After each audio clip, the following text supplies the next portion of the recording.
자, 이어서 채권 얘기 나눠보도록 하겠습니다. 오늘 함께 하실 분은요, 미래에셋증권의 민지희 연구원입니다. 연구원님 안녕하십니까? 네, 안녕하세요. 미래에셋증권 리서치센터 민지입니다. 네. 자, 오늘도 잘 부탁드리겠습니다. 오늘 이제 현재 채권 시장 좀 이슈부터 좀 잡아주시기 바랍니다.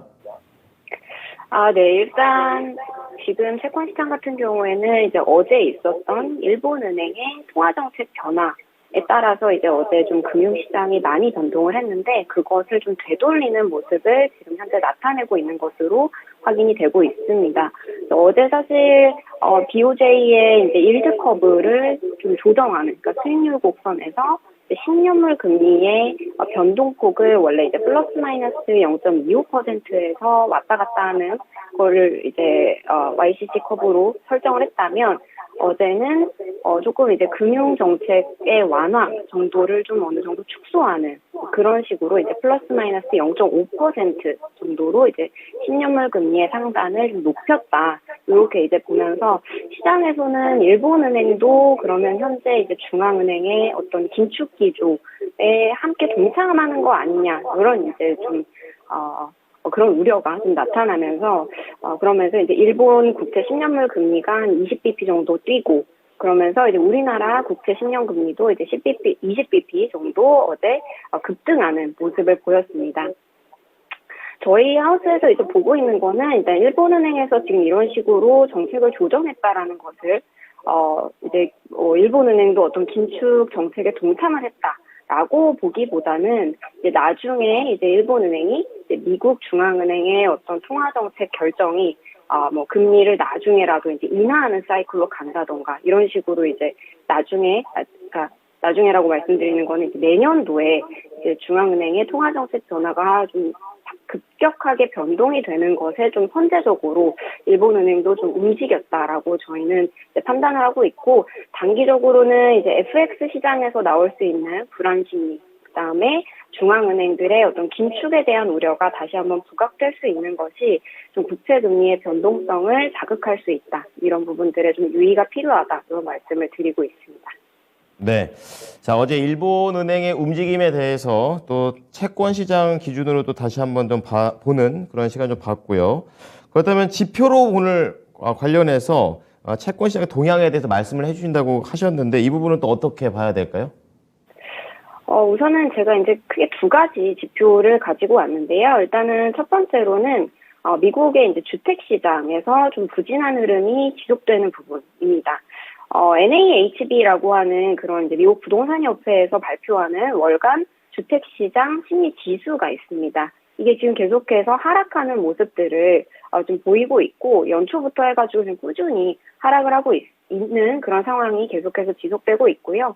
그리고 이제 주택의 판매 그런 지표들을 보면 주택 경기는 이미 이제 침체 시그널로 가고 있다 이런 식으로 이제 저희가 판단을 하고 있고 사실 지금 미국의 인플레이션 상황이 되게 우려스러운 상황인데 미국의 인플레이션 중에 지금 이제 큰 비중을 차지하고 있는 게 사실은 주거비라고 볼 수가 있겠습니다. 미국 인플레이션에서 한 30% 정도를 차지하고 있는 게 이제 주거비인데 다음 그래프를 보시면 이제 렌트 지금 현재 미국의 이제 민간 임대료를 이제 측정하는 민간 기관에서 임대료를 집계했을 때 이런 식으로 2022년 3월부터 지금까지 계속해서 떨어지는 속도가 굉장히 가파르게 떨어지고 있습니다. 그래서 임대료가 이렇게 떨어지고 있는 거는 결국에는 미국의 주거비를 조만간 미국의 주거비 CPI 소비자 물가지수 안에 들어있는 주거비도 점차 떨어지게 하는 그런 요인으로 작용을 할 것으로 저희가 보고 있고요. 다음 그래프를 보시면 마지막 그래프인데요. 이제 미국 같은 경우에는 그런 식으로 이제 인플레이션의 중요한 비중을 차지하는 주택 가격, 주거비가 연말을 지나면서 서서히 저희는 떨어지는 모습을 기대를 하고 있습니다. 마지막 그래프는 이제 한국 시장에 관련된 그래프인데요.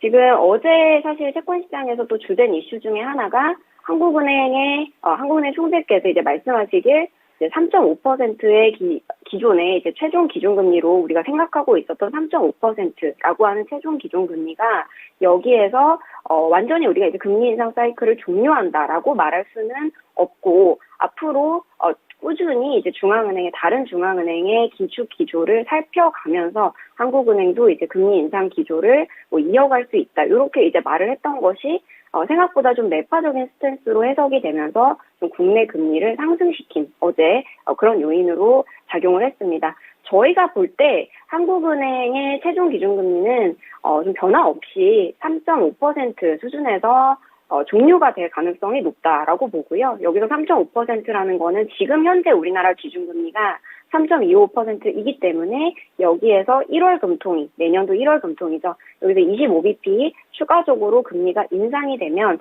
한 3.5% 정도에서 금리 인상 기조는 마무리될 가능성이 있다.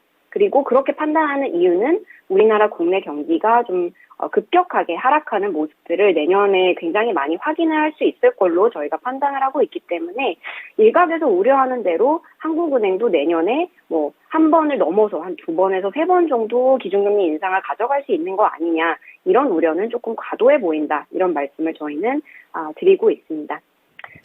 네, 미국 지표를 보니까 침체가 벌써 슬슬 되고 있다는 게 주택시장에서 나오고 있고 많이 오르라도 3.5% 정도의 국내 금리 인상을 좀 체크를 해주셨습니다. 자, 그럼 오늘장 채권 투자 전략으로 바로 넘어가 보겠습니다. 네, 아까 말씀드린 대로 저희는 내년 초 1월 금통위에서 25bp 추가적으로 금리 인상을 전망을 하고 있습니다. 다만 지금 이제 일본은행 앞서 서두에서 말씀을 드렸던 뭐 일본은행의 어떤 통화정책 조정에 대한 이슈, 그다음에 글로벌 중앙은행의 통화 긴축의 정도 이런 것들을 고려했을 때 한국은행의 금통위를 대기하면서 내년 초에 이게 1월 13일에 발표가 되는데요. 내년 초에 있을 금통위 전까지 연말 연초에 조금 상당히 좀 금리의 변동성 장세가 이루어질 수 있다, 나타날 수 있다 이런 말씀을 드리면서 금리 변동성에 사실 대응하는 전략으로 저희는 국고채 3년물 금리 특히 만기가 짧은 그런 좀 단기 채권 위주의 원화채권 포트폴리오, 원화채권 투자 전략을 말씀을 드리고 있습니다.